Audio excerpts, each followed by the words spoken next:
3절의 말씀을 읽어드리겠습니다. 에베소서 6장 12절로 13절의 말씀입니다. 우리의 씨름은 혈과 육에 대한 것이 아니요 정사와 권세와 이 어두움의 세상 주관자들과 하늘에 있는 악의 영들에게 대함이라. 그러므로 하나님의 전신갑주를 취하라. 그러므로 하나님의 전신갑주를 취하라. 지난 한 주 동안 평안하셨습니까? 네. 지난 금요일에 올 때는 금방 왔는데 연휴 들어가는 초입이라 그랬는지 오늘은 굉장히 막히대요. 1시간 걸린 것 같습니다. 제가 항상 교회 올 때마다 느끼는 거지만 이 막히는 도시의 트래픽을 뚫고 하나님의 말씀을 사모해서 여러 성도님들이 오시는데 정말 열심히 기도하고 또 열심히 말씀을 준비해야 되겠구나 그 생각을 늘 합니다. 찬양으로 우리의 마음을 열어주신 우리 여러 찬양팀께도 감사드리고 또 특별히 매 금요일 이 저녁 예배 시간에 함께 동참하시는 우리 성도님들 진심으로 감사드립니다. 지난 시간을 간단하게 복습을 하고 오늘 이제 새로운 말씀 사사기 제8장의 말씀을 보도록 하겠습니다. 사사기 제6장부터 등장하는 주인공 누구죠? 기드온. 6장에서 하나님이 기드온을 부르셨습니다. 소명을 주셨죠. 그리고 7장에서 그들을 7년 동안 괴롭혔던 미디안 원수 13만 5천 명이 쳐들어올 때 기드온이 몇 명의 군사를 가지고 300명을 데리고 13만 5천 명으로부터 승리를 거두는 사사기의 명장면을 저희가 공부를 했습니다. 그러면서 이 사사기 7장이 우리에게 주는 핵심적인 교훈이 뭐라고 했었는지 혹시 기억하십니까? 이 사사기 7장의 키워드가 뭐라고 그랬죠? 두려움. 그렇죠. 두려움. 네. 이 두려움이라고 하는 단어로 방을 하나 딱 만드십시오. 머릿속에. 이 사사기 7장의 핵심 단어는 두려움입니다. 이 두려움이 어떤 메시지를 전해주는가? 하나님을 두려워하지 않고 살면 세상 모든 것들이 다 두려워진다라고 했습니다. 우리의 이웃도 우리의 원수들도 앞으로의 나의 진로와 직업과 건강도 다 두려워진다. 하나님을 두려워하지 않으면. 그러나 우리가 하나님을 경외하고 하나님을 두려워하는 신실한 하나님의 백성으로 살아갈 때 이 세상 모든 것들을 우리가 더 이상 두려워하지 않고 살아갈 수 있게 된다라는 말씀을 저희가 지난 시간 사사기 7장을 통해서 살폈습니다. 자, 오늘은 사사기 제8장 사사 기드온의 사역이 기록된 마지막 장인데요. 이 장을 저희가 제목을 어떻게 붙여보았냐면은 누가 하나님의 백성인가 라고 하는 제목으로요 사사기 제8장을 오늘 연구를 하겠습니다. 누가 하나님의 백성인가? 사사기 제8장은 이렇게 시작을 합니다. 제가 성경 본문을 먼저 읽도록 하겠습니다. 본문을 또 화면에 띄워주시면 감사하겠습니다. 사사기 제7장에서 300명으로 13만 5천 명의 미디안 원수를 무찔렀던 이 기드온 그리고 이스라엘 백성들이 이제 8장으로 넘어가면서 어떤 일이 일어나는지 8장 1절부터 제가 읽도록 하겠습니다. 에브라임 사람들이 기드온에게 이르되 내가 미디안과 싸우러 갈 때에 우리를 부르지 아니하였으니 우리를 이같이 대접함은 어찌 됨이냐 하고 그와 크게 다투는지라. 여기 사사기 제8장에서 등장하는 사람들이 누구라고 말하고 있습니까? 에브라임 사람들이라고 얘기를 하고 있습니다. 이 에브라임의 아버지가 누구죠? 요셉이죠. 요셉의 두 아들이 누구입니까? 에브라임과 므낫세이죠. 그런데 이 요셉이 한 지파를 이루다가 두 아들 때에 에브라임과 므낫세가 두 지파를 이루게 되는 두 배의 축복을 받게 되는데 이 에브라임 지파에서 나온 대표적인 아주 유명한 사람이 누구입니까? 여호수아가 에브라임 지파죠. 이 에브라임 지파가 이스라엘 지파 중에 가장 컸고 가장 용맹했고 또 여호수아 때 이래로 이 사람들이 전쟁에 빠지면 전쟁이 되지 않는다라고 할 만큼 나름 굉장히 자부심이 강한 사람이었습니다. 그런데 이 8장에 등장하고 있는 기드온은 어느 족속이었죠? 에브라임 족속이 아니고 므낫세 족속이었습니다. 작고 미미하고 별 볼 일 없었던 이 므낫세 족속이었습니다. 근데 8장 1절에서 뭐라고 하냐면은 에브라임 사람들이 기드온에게 이르되 내가 미디안과 싸우러 갈 때 우리를 부르지 아니하였으니 우리를 이같이 대접하면 어찌 됨이냐 하고 그와 크게 다투었다라고 얘기를 하고 있습니다. 한번 자세히 살펴보도록 하겠습니다. 기드온은 지금 이 8장에서 어떤 상황입니까? 처음 7장에 있었던 그 내용을 계속 연결해서 우리가 생각을 해보면 13만 5천이라고 하는 대군을 300명의 군사를 데리고 전쟁을 치렀으니까 기드온이 어땠을까요? 그리고 300명의 군사들이 어땠을까요? 지쳤겠죠.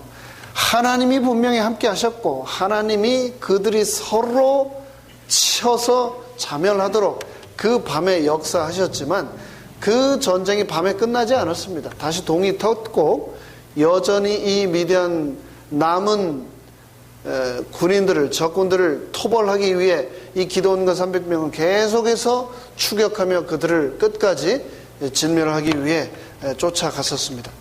굉장히 체력적으로 정신적으로 고갈되어 있고 지쳐있는 그런 상태였습니다. 사실 그렇게 힘들 때 뭐가 필요할까요? 할 수 있다, 힘내라, 우리가 돕겠다, 믿는다, 이런 말이 필요하겠죠. 그런데 8장 1절에서 뭐라고 합니까? 에브라임 사람들이 기드온에게 뭐라고 하는 겁니까? 서운하다 라고 얘기를 하고 있는 겁니다. 아, 서운하다 기드온, 어떻게 우리한테 이렇게 할 수 있어? 라고 얘기를 하고 있는 겁니다. 미디안과의 이 전쟁이 거의 맞춰져 가는 이 상황, 전혀 의외의 시험이 기드온에게 다가오고 있는 겁니다. 적들이 나한테 시비를 걸고 적들이 나를 치는 게 아니고 내부에 이스라엘 안에 에브라임이 시비를 걸어오는 겁니다. 뭐라고요? 미디안 치러 갈 때 왜 나 안 불렀어? 라고 얘기를 하고 있는 겁니다. 근데 우리가 지난 시간 그리고 지지난 시간 통해서 공부를 다 해서 알고 있습니다. 기드온이 불렀습니까? 안 불렀습니까? 성령이 기드온에게 임했습니다. 그렇죠? 그리고 나서 기드온이 양각 나팔로 된 나팔을 불었을 때 그 성령의 역사를 힘입어 이스라엘의 3만 4천 명의 군인들이 모여들었습니다. 불렀죠? 그때 에브라임은 나타나지 않았습니다. 왜요? 전쟁에 대한 확신이 없었기 때문에. 그런데 하나님께서 3만 4천 다 보내시고 300명을 데리고 13만 5천을 대파하고 남은 장단들을 처리하기 위해 끝까지 쫓아가고 있는 기드온에게 패잔병들이 막 넘어갈 때 에브라임이 그제서야 도망치는 이 미디안 사람들을 토벌하는데 작은 도움을 주고 나서 이 에브라임 사람들이 뭐라고 하냐면 진작 말하지 그랬어, 서운하다 서운해 라고 얘기를 하고 있는 겁니다. 전쟁하느라 너무 수고 많았습니다. 기드온, 격려하고 수고를 치하해 주지는 못할 망정 전쟁에서 자신들을 끼워주지 않았다고 뭐라고 얘기했냐면 나를 무시해? 라고 삐져가지고 있는 겁니다. 시비를 걸어오고 있는 겁니다. 기드온의 전쟁터에 나갈 때는 엄두도 내지 못하고 있다가 기드온이 승기를 잡으니까 숨어있다 나와서 큰 소리를 치고 있는 겁니다. 하나님께서 어떻게 우리 에브라임 지파를 제쳐놓고 므낫세 지파, 그것도 이름 없는 가문 출신의 기드온을 쓰실 수 있느냐라고 하면서 하나님의 계획과 뜻마저 부인하고 있는 겁니다. 이게 수천 년 전에 일어난 일이고 그때만 일어난 일일까요? 아니면 이런 비슷한 일이 오늘 살아가는 우리 속해 있는 가정이나 교회나 직장에서도 일어납니까? 일어납니다. 교회도 마찬가지예요. 훌륭한 계획을 용감하게 추진하는 사람을 돕기는커녕 그거 해봤는데 안 됩니다. 돕기는커녕 해봐야 안 된다고 비평하고 찬물을 끼얹는 사람들이 있습니다. 근데 그런 사람들이요, 나중에 추진한 이 계획이 성공할 기미가 거의 분명해지면 어떻게 하냐면 그제서야 그 일을 지휘하는 지도부에 참견하려고 시도한다. 그러면서 이 재림교회 성경주석에는 뭐라고 얘기를 하고 있냐면, 이런 정신은 비난받아 마땅하다. 그렇게 하면 안 된다는 거죠. 그렇게 하면 안 된다. 근데 그런 일이 일어납니다. 그런데 이제 여기에 포인트는 무엇이냐면, 8장 1절의 포인트는 무엇이냐면, 그렇게 말도 안 되게 시비를 걸고 찬물을 끼얹고 정말 필요할 때는 본척만척 하다가 다 이루어 놓으니까 그제서야 자기가 한 일인 양 이렇게 거들고 앞으로 나서고 참견을 하려고 하는데, 그런 에브라임을 기드온이 어떻게 대했는가, 그게 이 포인트가 되겠습니다. 8장 2절에 기드온이 뭐라고 얘기를 했나 한번 보겠습니다. 기드온이 그들에게 이르되 내가 이제 행한 일이 너희가 한 것에 비교되겠느냐. 기드온이 밤새 14만 5천과 싸우고 나서 그 사력을 다해 그 대군과 전쟁을 했는데, 기드온이 뭐라고 얘기하냐면, 내가 한 일이 에브라임 당신들이 한 일과 어떻게 비교가 되겠느냐. 에브라임의 끝물 포도가 아비에셀의 만물 포도보다 낫지 아니하냐라고 얘기를 하고 있습니다. 여러분, 여기 캘리포니아에도 과수원이 많으니까 유픽 많이 해보셨습니까? 과수원에 가서 직접 이렇게 자기가 먹을 것 좀 먹고 이렇게 싸서 무게를 달아서 돈 내고 오는 그 유픽 있죠? 제가 이제 공부를 할 때, 미시간에 있을 때는 정말 많이 했던 것 같아요. 근데 포도밭 가면은 종류별로 포도들이 엉그러 있고, 그러면 입구에서 주인에게 바구니를 하나 받아가지고 맛도 보고 맛있게 먹고 그 다음에 좋은 걸 따가지고 이렇게 돈을 내고 갑니다. 근데 그렇게 해서 포도가 한참 좋을 때, 첫 포도가 나올 때는 그렇게 하다가 사람들이 따갈 만큼 따가고 또 일꾼들이 딸 만큼 따서 팔고 이제 별 볼 일 없는 포도들이 조금 남아있을 때는 그 포도 농장 주인이 포도 주스 만드는 회사를 불러가지고 큰 기계가 포도나무를 사이를 다니면서 한 알도 남기지 않고 기계가 싹 다 털어갑니다. 그럼 그걸 어떻게 할까요? 다 짜서 주스를 만들고 또 포도주를 만들고 그렇게 하겠죠. 그런데 여기에서 기드온이 뭐라고 얘기를 하냐면은 에브라임 당신들의 수확 다 하고 남은 그 찌끄러기 포도가 우리 기드온 족속의 처음 딴 제일 좋은 포도보다도 더 낫다라고 칭찬을 해주고 있는 겁니다. 3절을 계속해서 이렇게 말하고 있습니다. 하나님이 미디안의 방백 오렙과 셉을 너희 손 에브라임 손에 넘겨주셨으니 내가 한 일이 어찌 능히 너희가 한 것에 비교되겠느냐 하니라. 기드온이 이 말을 하매 그때에 그들의 무엇이 풀리니라? 노여움이 풀리니라.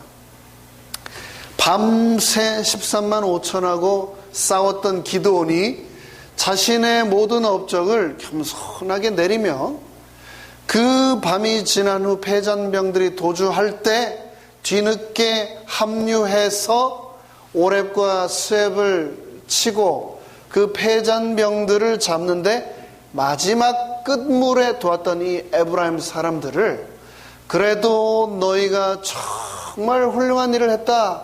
최고다. 그러면서 뭐라고요? 너희가 에브라임 끝물 포도가 아비에셀의 만물 포도보다도 훨씬 낫다. 이렇게 칭찬을 해 주었습니다. 그들의 공로를 인정을 해 주었습니다. 그렇게 기드온이 얘기를 하자 에브라임 사람들의 노여움이 풀렸다라고 얘기를 하고 있습니다. 여러분은 이 기드온의 코멘트에 대해서 어떻게 생각을 하십니까? 기드온은 혈기가 충천한 군인이었습니다. 괘씸했을까요, 에브라임이?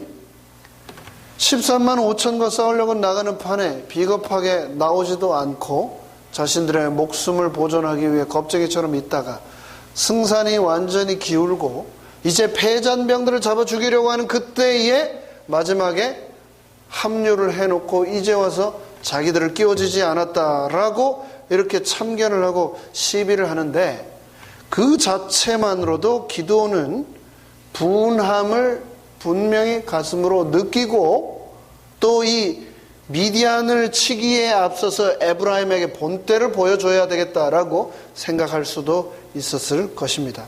하지만 기드온은 지혜로운 사람이었습니다. 왜? 이 기드온은 분명히 이 전쟁이 어떤 전쟁인지를 알고 있었던 사람입니다. 사사기 8장의 이 전쟁이 어떤 전쟁입니까? 기드온의 전쟁이 누구와의 전쟁입니까? 미디안과의 전쟁입니까? 에브라임과의 전쟁입니까? 이 전쟁은 원수와의 전쟁이었고 마귀와의 전쟁이었고 미디안과의 전쟁이었지, 내 속에 우리 내부에 나의 이웃에 함께한 지파와의 전쟁이 아니라는 것을 기드온은 분명히 현실적으로 이성적으로 직시하고 있었던 겁니다. 그 갈등과 분함을 넘어선 그의 냉철함으로 말입니다. 이런 시험이 우리에게도 얼마든지 올 수 있습니다. 이런 시험이 얼마든지 올 수 있습니다. 우리가 교회 안에서 간혹 언성이 높아지고 의견이 생기는 경우가 있습니다. 도저히 공감을 못하고 내가 저 사람이 아니면 저 부서가 하는 일을 내가 도저히 서포트 못하겠다라고 생각이 되는 경우가 있습니다. 하지만 기억해야 될 것은 우리는 예수님의 한 몸이다. 한 지체로서 한 교회이다. 내가 싸워야 할 적은, 원수는 에브라임이 아니라 누구라고요? 미디안이다 라는 것을 기드온처럼 기억을 해야 되겠습니다. 만약에 기드온이 혈기에 이 에브라임이 비겁하고 이 건방진 나쁜 놈들 하고 미디안을 쫓아가다가 미디안 잠깐 기다려 하고는 에브라임과 다시 전쟁을 했다면 이 미디안 패전병들이 어떻게 됐을까요? 다 도망쳤겠죠. 다시 전열을 정비하겠죠. 그리고 그들을 다시 치러 왔을 것입니다. 하지만 기드온은 그렇게 하지 않았습니다. 에브라임 나름대로 그 안에 칭찬할 것을 찾아서 늦게나마 그 전쟁에 합류했던 에브라임을 칭찬하고 격려하고 그들에게 감사를 표현했고 그들과 연합하여 그들의 원수 미디안을 끝까지 토벌하는데 최선을 다했습니다.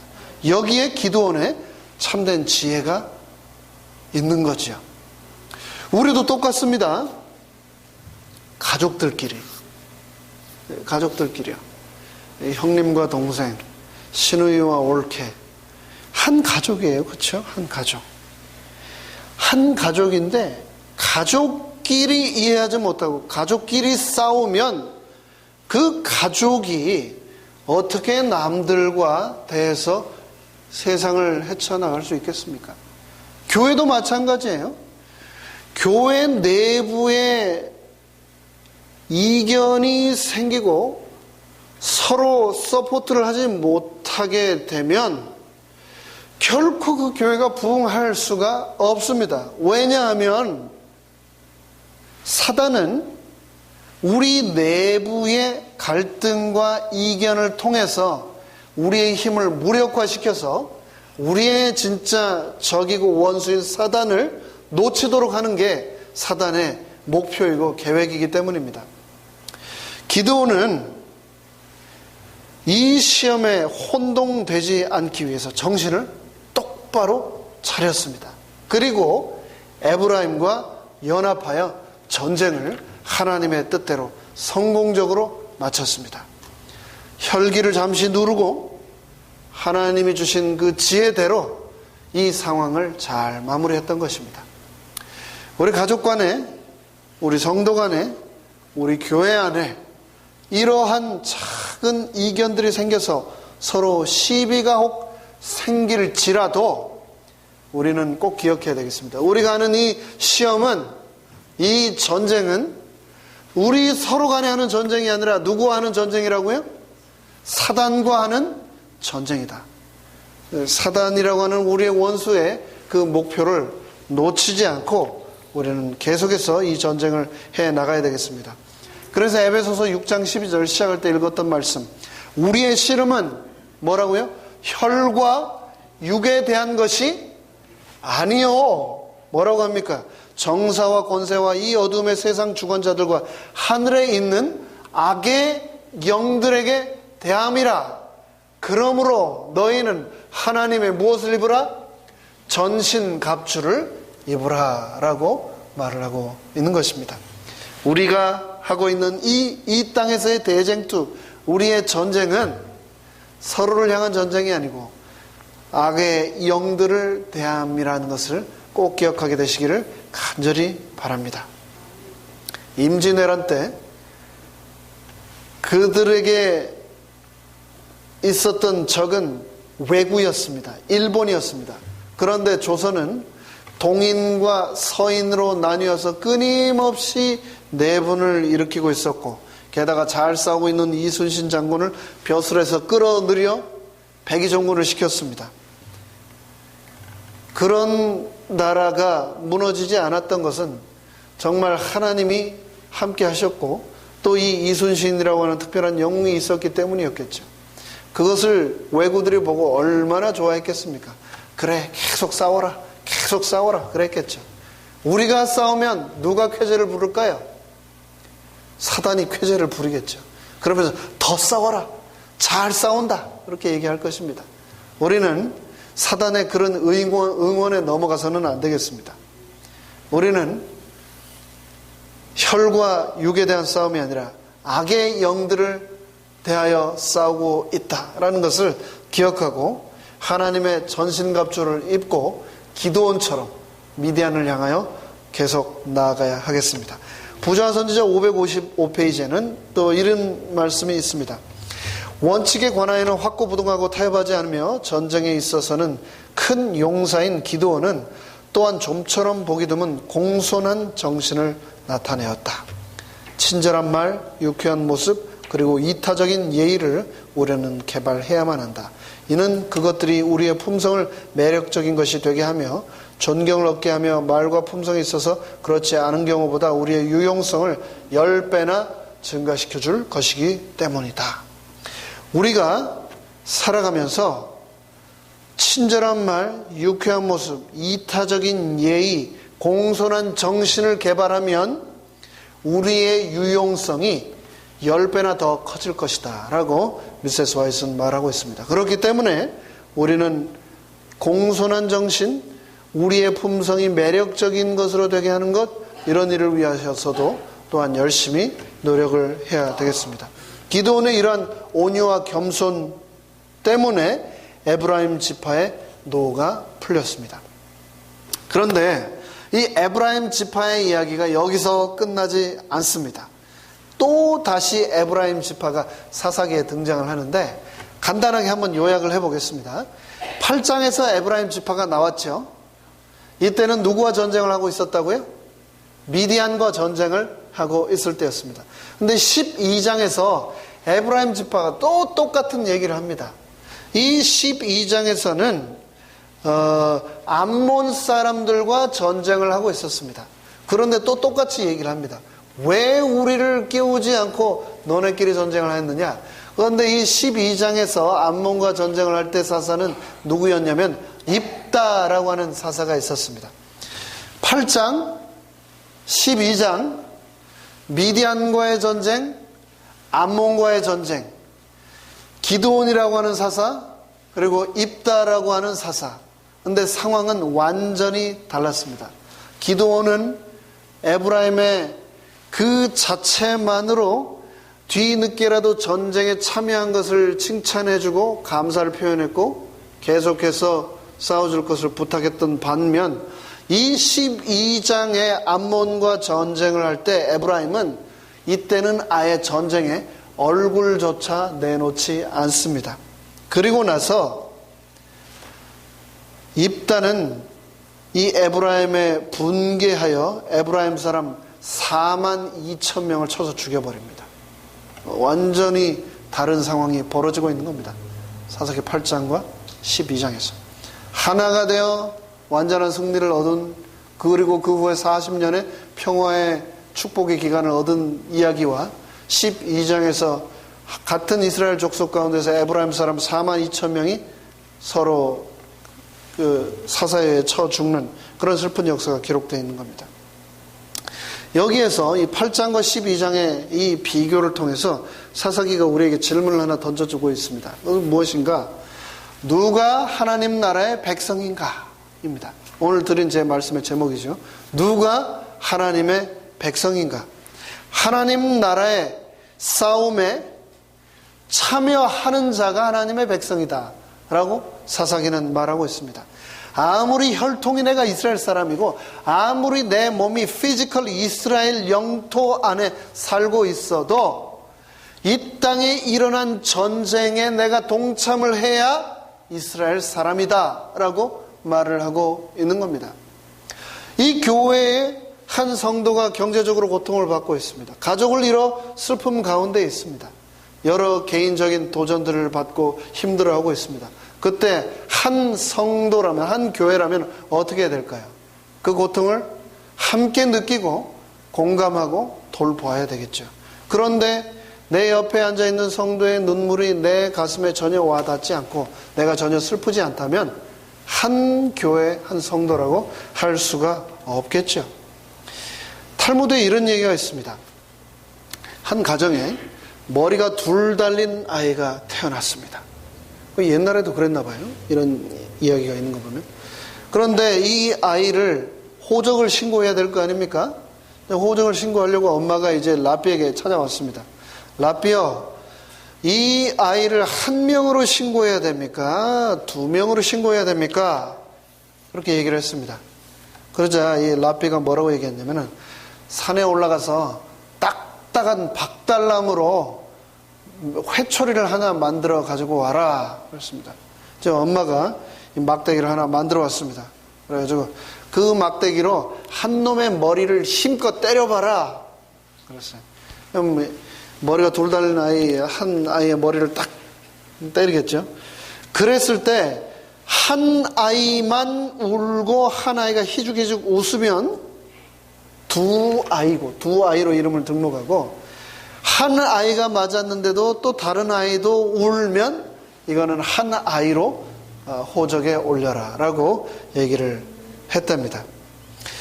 전쟁에 참여해서 다른 족속이지만 이스라엘 백성이, 이스라엘 같은 이스라엘 민족이 전쟁에 참여해서 죽어간다면, 전쟁터에 있다면 나 또한 거기에 함께 동참하는 것이 너무나 당연한 것입니다. 그렇죠?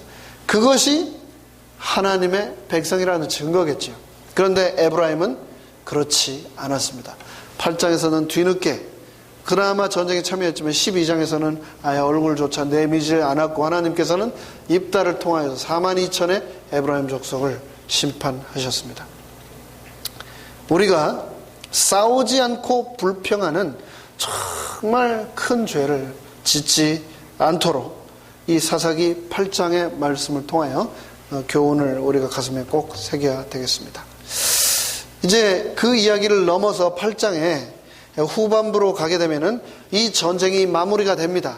미디안과의 전쟁이 이제 마무리가 되고, 드디어 이스라엘에게 7년간의 미디안으로부터의 이 압제에 벗어나 기드온 시대 40년간의 평화의 기간에 이제 접어들게 되는데, 사사기 8장 22절에 보면 이런 말씀이 등장을 합니다. 8장 22절에 보면 그때에 이스라엘 사람들이 기드온에게 이르되, 미디안을 다 물리친 후에 이스라엘 백성들이 기드온에게 와서 사람들이 이렇게 얘기를 한 겁니다. 당신이 우리를 미디안의 손에서 구원하셨으니 당신과 당신의 아들과 당신의 손자가 우리를 다스리로서 하는지라.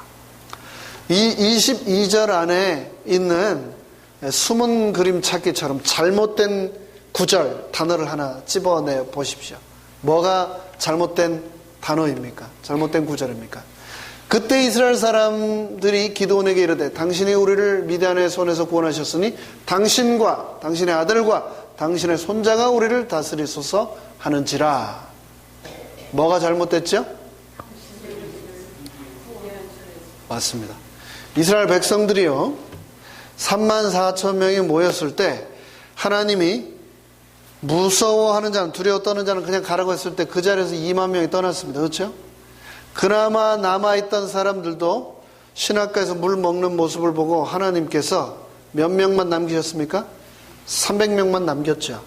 그 300명이 13만 5천하고 싸울 수가 있는 숫자입니까? 이 전쟁의 처음부터 이거는 하나님이 하시는 전쟁이고 하나님이 주신 승리고 하나님이 미디안의 손에서 우리를 구원하셨다라는 것을 이스라엘 백성들은 너무나 분명하게 알 수 있었습니다. 그런데 이스라엘 백성들이 벌써 까먹은 겁니다. 망각한 겁니다. 그러면서 기드온에게 나와서 뭐라고 얘기를 하고 있습니까? 당신이 우리를 미디안의 손에서 구원하셨다라고 얘기를 하고 있는 겁니다. 그러면서 뭐라고요? 기드온, 그리고 당신 아들, 당신 손자가 우리 왕이 되어 주십시오 라고 얘기를 하고 있는 겁니다. 이 제안이 그럼 제대로 된 겁니까? 잘못된 겁니까? 잘못됐죠. 제안 자체가 문제가 있잖아요. 기드온이 이스라엘 백성을 구원한 게 아니잖아요. 누가 구원을 했습니까? 하나님이 하셨잖아요. 하나님이. 그런데 잘못된 질문을 던지면 우리가 함정에 빠질 수가 있습니다. 우리가 우문에 걸려들 수가 있어요. 생각을 하면 할수록 이게 이상하다 하면서 내가 시험에 빠지는 답을 하게 되는 경우가 있는데 그런 경우는 질문이 잘못된 경우인 경우가 많습니다. 근데 이게 그런 대표적인 경우가 되겠죠. 이스라엘 백성들이 찾아왔습니다. 기드온에게 이렇게 말합니다. 당신이 우리를 미디안 손에서 구원하였으니까 당신 가족 대대로 우리의 왕이 되어 주십시오. 기드온이 기분이 어땠을까요? 우쭐했겠죠. 안 그래도 자기가 기분이 막 굉장히 좋은 상황인데 안 그래도 사람들이 막 기드온 하는 판에 자기가 아주 전성기 최고의 주가를 알리고 있는데 게다가 백성들이 뭐라고요? 또 바쳐서 왕 되달라고 지금 하고 있는 판입니다. 그러면 이때 어떻게 될 찬스가 많습니까? 아이고, 영 국민이 원하신다면 제가 대통령 나가드리죠. 이거 될 수 있습니까? 있죠. 국민이 원하는데 기드온에게 왕이 되달라고 백성들이 이렇게 매달리는데 못 이기는 척 그렇게 할 수 있죠.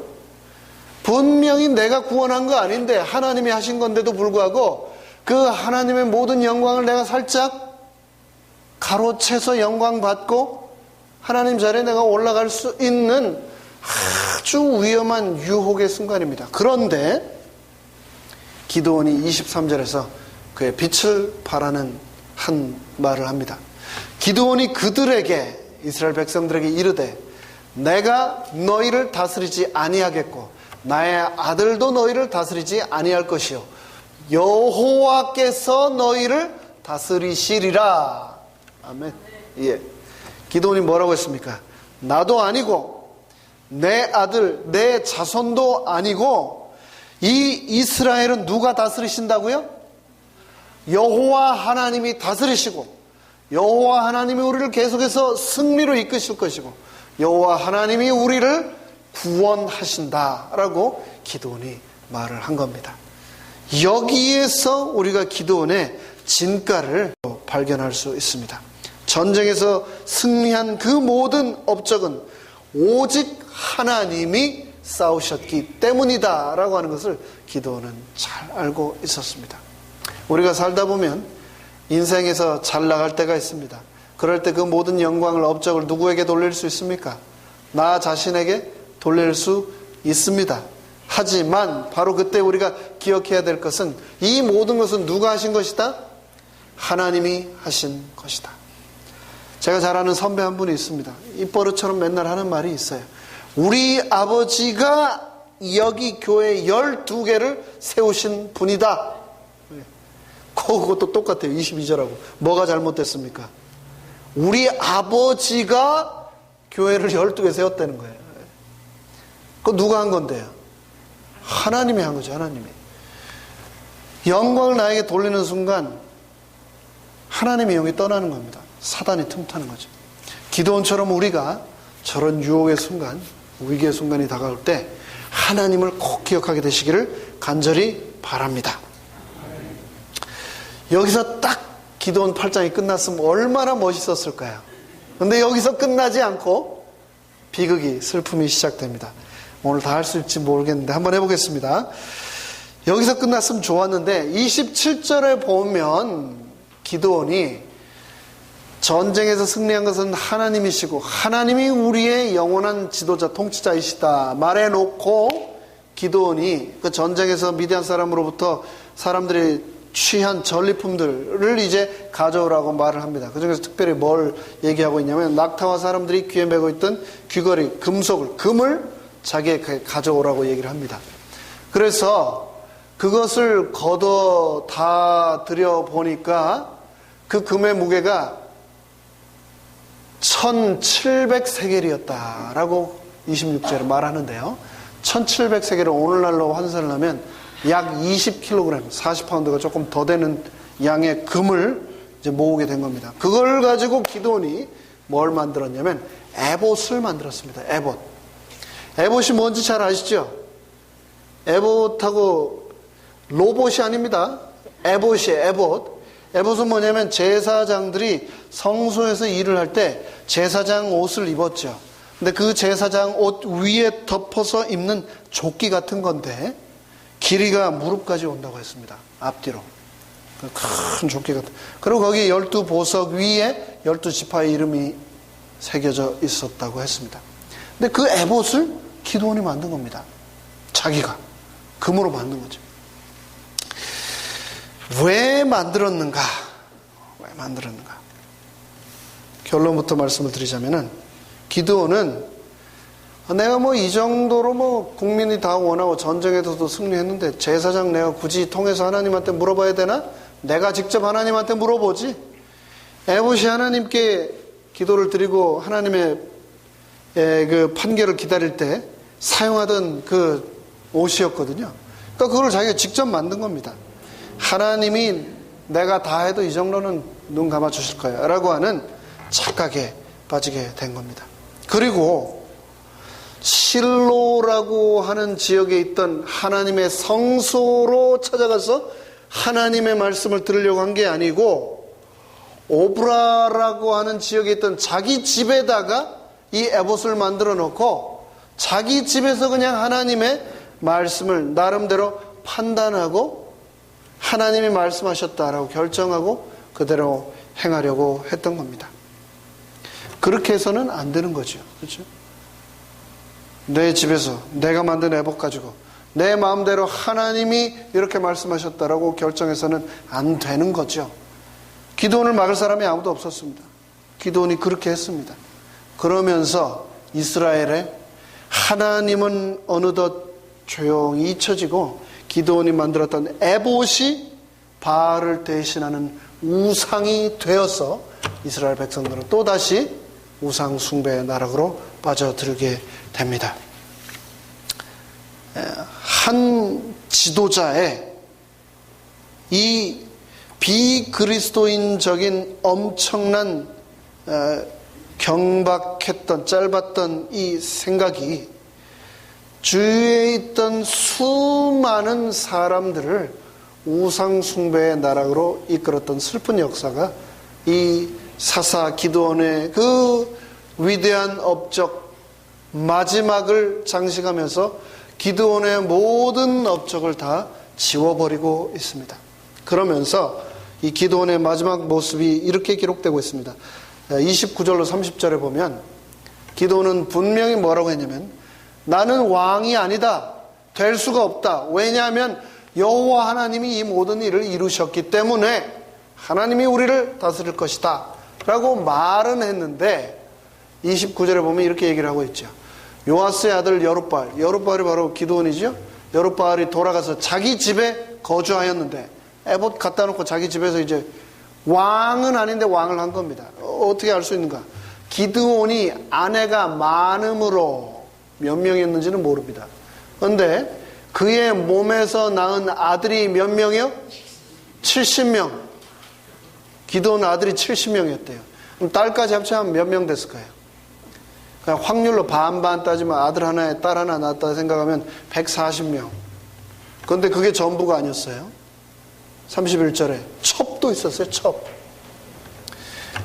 부인이 몇 명이었는지 알 길이 없습니다. 그런데 그때 당시 이 주변 국가들의 왕들이 강력한 왕권을 가지고 있다라고 하는 그것을 과시하기 위해 기준으로 삼았던 게 뭐냐면은 아내의 숫자, 그 다음에 자식의 숫자였습니다.